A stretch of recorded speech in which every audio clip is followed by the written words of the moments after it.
welcome to my Runcast. I'm not wearing a running shirt today. You get to see my fucking jacked Sarah Connor look today. I'm not running home. I'm normally running home.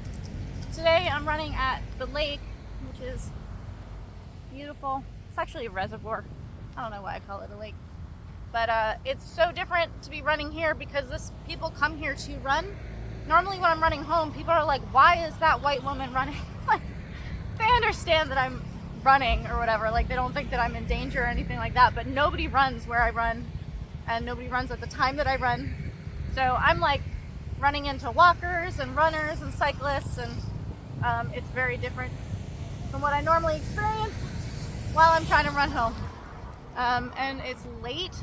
I think it's actually going to be dark before I finish my loop. So hence I'm not wearing my normal running attire because it's actually pretty overcast. I'm sure you guys are riveted by all of that. That's really not what I'm thinking about and talking about. I'm stalling because I'm totally on the verge of tears and have been for most of the day. I'm just not feeling it. I really I'm not motivated right now, which is fine. Like, motivation is just kind of a icing. Like, it's something that's nice. It's when you like get to go to a nice dinner, or like your favorite song comes on the radio. That's motivation. You don't fucking need motivation to get things done. You need discipline, and I have discipline, so I can get through my day even though I'm unmotivated. But it's really rough. Like, I basically feel really flat. Like, I don't really care about anything. Like, I'm super, like, just dejected. But then also on the verge of tears all the time. Like, all the time at nothing.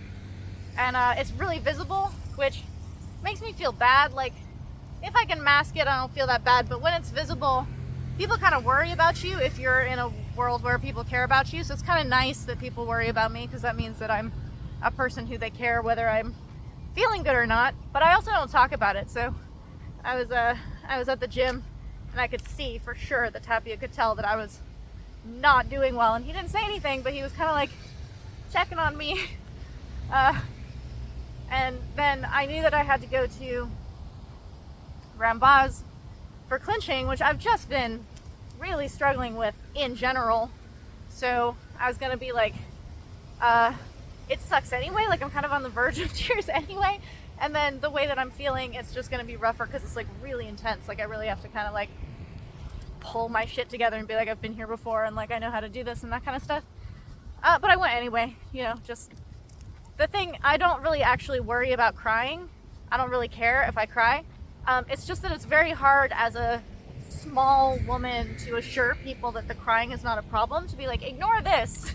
We're just gonna keep clinching and do the thing. It's a little bit hard to convince people that, like, you're not bothered, it's okay, you can keep going, don't like stop everything. And it can kind of like make things awkward in terms of you don't actually get the work that you want because people make decisions for you about, like, the crying actually is a problem. So I was a little worried about that. I didn't cry, which is okay.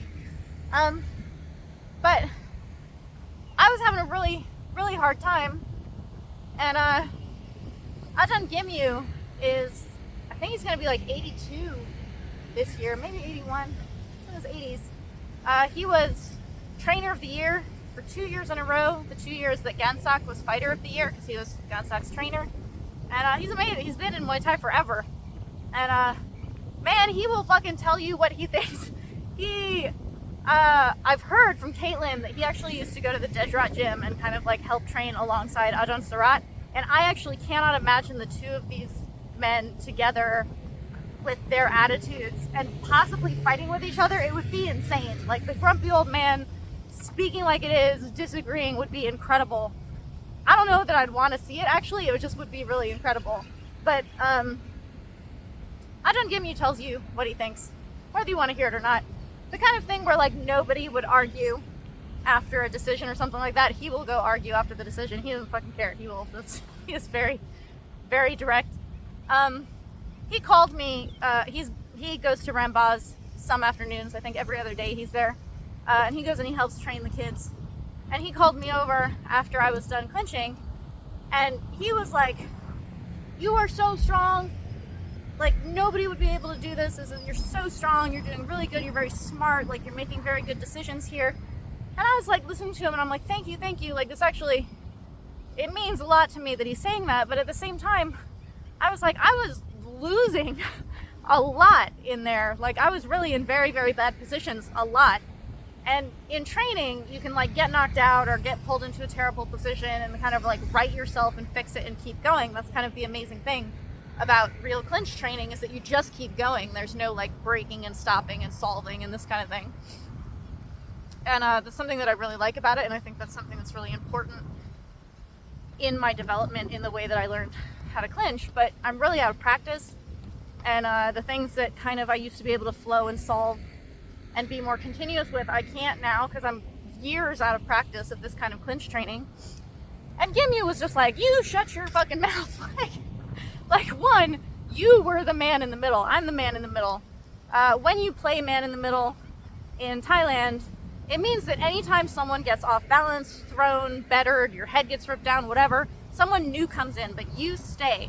So like if you throw your opponent down, you get a new clinching partner. If you get thrown down, someone else comes and grabs you before you can even stand fully up. It's very exhausting. And I'm always man in the middle there, which means I get like 35, 40 minutes of non-stop being ripped around. It's very exhausting. Oftentimes, if someone has a fight coming, they're the one who's going to be in the middle. If nobody has a fight coming, or if two people have a fight coming, they'll do like 10 minutes per person, and so you kind of cycle. And then you'll get the kids arguing over who gets to go first as man in the middle and who goes last. I always wanted to go first because I feel freshest. Most of the kids wanted to go last because everyone else would be tired too by that point. And so they wanted to be man in the middle while everyone was a little bit drained. And I was like, you guys are idiots, because honestly, you're so drained yourself at the end that having people come at you is really rough. But it's me all the time. It's me only all the time. And Gimu was like, you're man in the middle the entire time. And he's like, these boys are coming at you so hard. You're not fighting in a 40-minute fight. And I was like, my opponents are bigger than me. Like this next opponent that I'm going to fight, who I fought before and I did win in the clinch, she's like 10 kilos bigger than me. Like, it's significant enough that the things that I'm failing at strength-wise, I might fail at strength-wise against someone that big. And he's like, those girls are not these boys. I was like, that's true. I am not fighting Naksu. Like, I'm fighting very different people. And I've actually, myself, when I've been clinching with people and they get very disheartened by struggling against me, I often say afterwards, I'm like, you're not going to be fighting me. Like, don't worry about it. Like, this is just practice. You're not going to go in the ring against me. I need to take my own advice in that sense. But listening to Ajahn Gimu, who's very, very sweet to like encourage me and champion me and be like, you are doing so great and you're so strong. And basically he was watching this and being like, Jesus, Sylvie strong. Whereas I was feeling this and being like, oh my God, I am so out of practice and weak and just getting fucking ripped around by everybody. It got me thinking, like, who do you listen to? Like, you have to make a decision who you listen to. Do I listen to my asshole inner coach, who honestly I listen to all the time? Or do I listen to Ajahn Gimu, who has more experience in Muay Thai than I've been alive, honestly? And he has no reason to lie to me. Like, I don't agree with him on everything. Like, we have opinions about fighters and greatness and whether a fight was good or not that we've both watched, whether someone deserved to win or not. We disagree on stuff like that, but I disagree with lots of people about stuff like that. And I don't know. I don't think that he doesn't know what he's talking about or he doesn't know what he's looking at. It is quite possible that I don't know what I'm talking about because I basically just want to be an asshole to myself. And like, in deciding who I'm going to listen to and who I'm going to believe, I'm laughing because I took my watch off for clinching and then I forgot to put it back on for my run, which means this run shall go undocumented, which means I get no credit for it, which I don't really care. Like, I've run without a watch for 20 years. But the thing is, my watch tells me that I'm detraining if I don't track all of the training that I'm doing. And I don't want a fucking watch telling me that I'm detraining because I don't get credit for this run. I still did the run. I'm still doing the training. I know that I did this run. I know that I did the training. I know how hard I'm working. Like, it's not like this run didn't actually happen just because my watch isn't tracking it. I just don't want my watch to tell me that I didn't train because it doesn't know that I didn't train. And this is exactly the kind of thing that teaches you who you listen to. I'm upset that my stupid watch, which doesn't actually know anything, it's just an algorithm, it just counts things, and it counted fewer things today than it did yesterday, and so it's gonna nag at me about it. I actually listen to that, like I'm actually really bothered that my watch is gonna say this to me, rather than like, wow, I should really take to heart what Coach Gimu said to me, because he had eyes and was watching it, and this was the impression that he got off of it, which is actually really beautiful.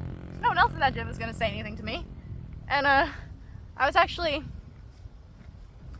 just telling Kevin earlier today that like every person has this thing that's like the thing that they're really, really insecure about. And it's often things that have been said about them. So I was trying to explain this to Yodkun Pan, that like things that you know are not actually true or you don't really believe, but the instant someone says it because you're insecure about it, you'll believe it, like instantaneously. So for example, Yodkun Pan was said by many people, he's a stupid fighter, he's just elbows, whatever, like not femur, not beautiful, not smart, whatever. So even if that's not true, all of us can watch his fights and see that's not true. He does have fucking amazing decisions that he's making, and he has amazing strategy. The minute he hears someone say that, he's just gonna fucking fall. Kevin was talking about how one time in the car, not even thinking about it, I think he was talking to Diesel Noy, but Karahat was in the car, and he said something about how Karahat loses to size, that like he didn't beat people who were much bigger than him as often as he could just defeat anyone his size. Karahat did beat people bigger than him, like he had size disadvantages a lot, but he did lose some of those fights.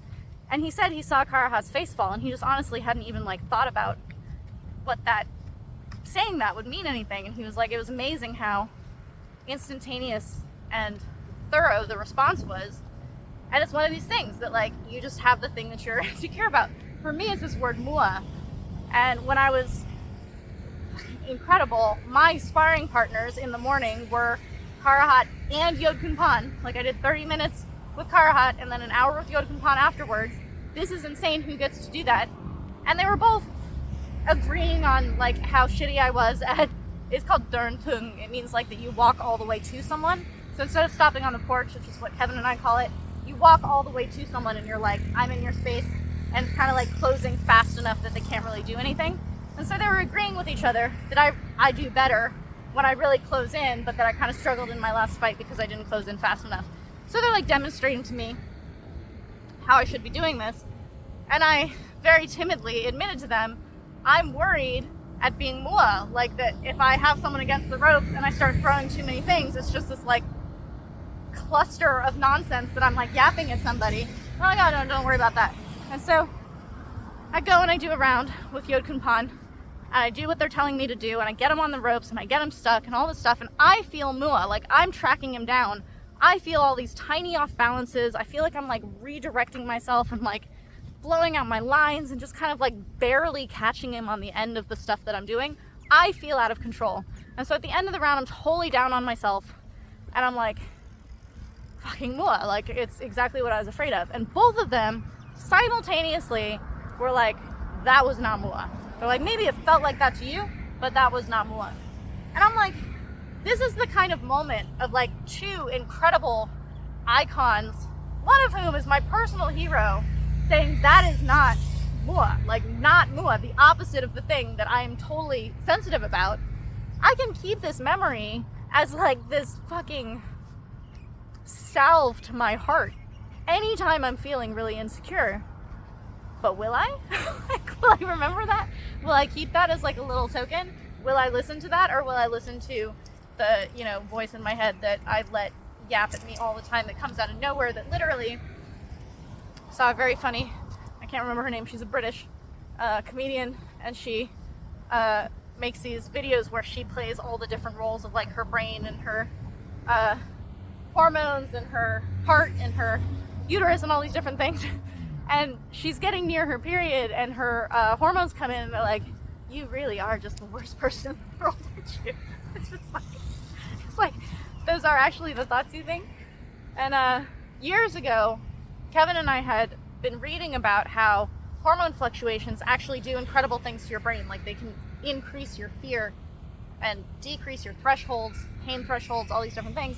So we started tracking it because I was sparring every day. So throughout my cycle, every single day, I would track how dominant I felt, how confident I felt, how strong I felt, how much fear I felt, and all these things. And today, when I'm just this absolute mess, like I'm about to cry and I don't know what's wrong with me, I feel totally flat, I feel like I would get beat up by a 6-year-old. Like I feel like I can't do anything. I was like, maybe it's hormones. So I went and I looked on this spreadsheet that we made. And again, it's years old. I have not kept track of this since. Lo and behold, go to day 12 and it's all like fear 8, confidence 2, dominance 1. Like horrendous, exactly how I'm feeling today. And I'm like, huh, okay. So at least that's what that is. Like at least it'll just like kind of move through kind of thing. And it's this incredible thing that's like, I've been experiencing these hormone shifts for, I don't know, not 30 years, but like it'll eventually, pretty soon, it'll be 30 years. And I'm like not aware of it. I'm like, huh, like, what is going on? And there's something about the brain like being unable to track that information, to like keep that information and store it as like, hey, this is significant, like this is important. I should keep this and remember this, and that it's a pattern. But the fact that we have like tracking devices, the fact that we have apps to track this kind of thing is proof that none of us fucking remember. We're all like, I am eating the whole house. I feel terrible. Like everything's horrible. I've gained 5 pounds. Like what the hell is going on? And then you're like, oh, I'm not just a bitch. it's totally on schedule, like exactly the day it should be, which is insane, but it is a thing. And, you know, worth tracking, I guess. So that's what I'm at. That's where I'm fucking at. I actually need to start running because it truly is going to start getting dark before I know it. So thank you guys for listening to me. And, you know, I am with you if you are someone who is having a really horrible day or week or year. It happens. Being unmotivated happens. Feeling like you are the worst happens. Listening to the asshole in your head happens. But, you know, like have some perspective and actually make decisions on who you're going to listen to and who you believe. And I respect Adon Gimu's opinions, so respect that one too, you know? It doesn't mean that he's right about everything. It doesn't mean that I can't do better than I did today, but he's not an idiot. He doesn't not know what he's talking about, so, you know, take it where it can.